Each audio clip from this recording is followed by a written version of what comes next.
Mechanic fixed an old man's car for free, not knowing he's the father of the CEO who owns the company.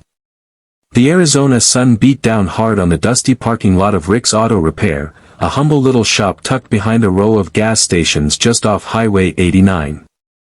The smell of motor oil, scorched rubber, and desert heat was something 32-year-old Jeremy Carson had gotten used to.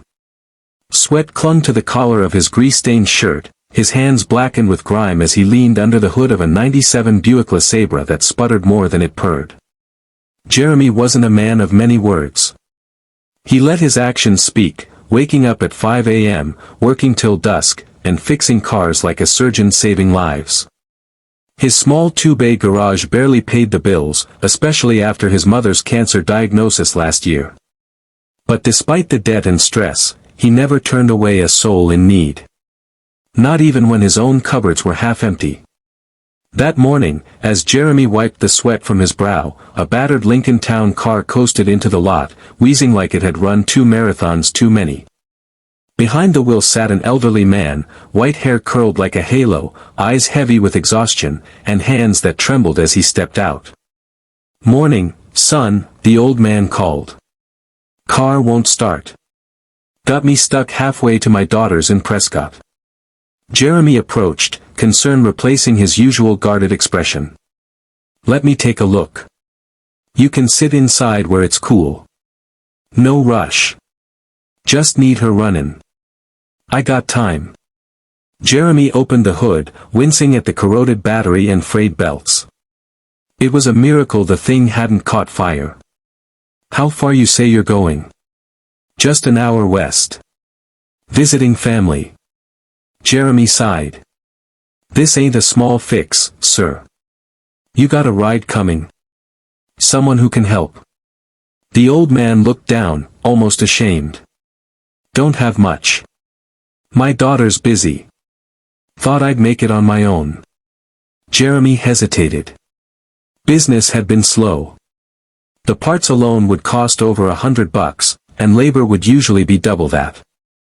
But something in the man's quiet dignity struck him. Maybe it was the way he reminded Jeremy of his own late father, who used to take him on joyrides in a rusted-out Impala, whistling old Sinatra tunes. Jeremy rubbed the back of his neck. "Give me a few hours. I'll get her running." "But, how much?" Jeremy shook his head. "Don't worry about it." The man blinked. "You're serious? I'm not gonna leave you stranded in the sun. Consider it a good deed for the day." The old man chuckled softly, his lips trembling. "People like you, not many left." Jeremy didn't respond.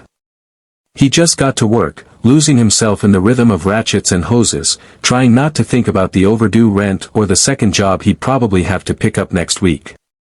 3 hours later, the Lincoln hummed quietly like a sleeping cat. The old man stood silently beside the car, almost in awe. "She hasn't sounded like this in years." Jeremy wiped his hands and smiled. "You're good to go. Just drive safe, all right?" The man reached into his wallet, pulling out a few crumpled bills. "At least let me." Jeremy held up a hand. "I told you, it's on me." The man's eyes glassed over. "My son always said kindness finds its way home." I didn't believe him. Until now. He shook Jeremy's hand with surprising firmness and drove off down the road, disappearing into the shimmer of the heat. 3 days later, Jeremy was elbow-deep in another beat-up Chevy when a black BMW pulled into the lot. A sharply dressed woman stepped out, her heels clicking across the cracked pavement.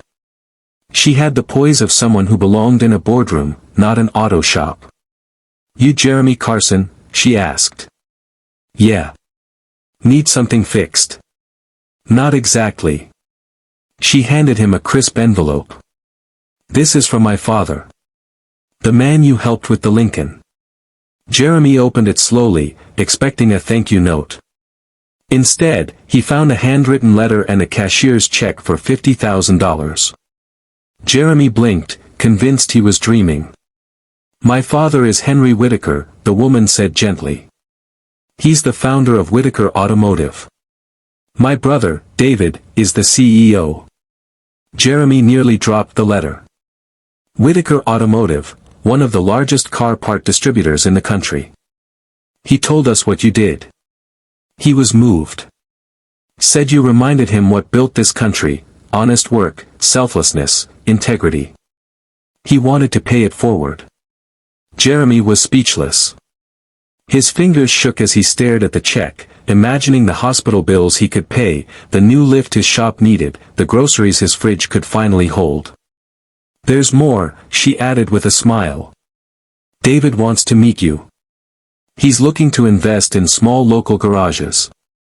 Says yours is the kind of heart he wants running the next chapter of Whitaker.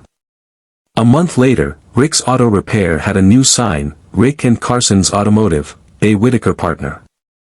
Jeremy kept the same dusty shop, but now it had polished tools, 2 new bays, and a break room his employees actually wanted to sit in. But he still wore the same old shirt, and he still didn't charge veterans, single moms, or old folks driving rusty Lincolns. Because he knew now what his father used to say was true: kindness, like a wrench in the right hands, can fix more than just broken engines. It can change lives. And that day, when he had chosen compassion over profit, had unknowingly started the engine of his own miracle.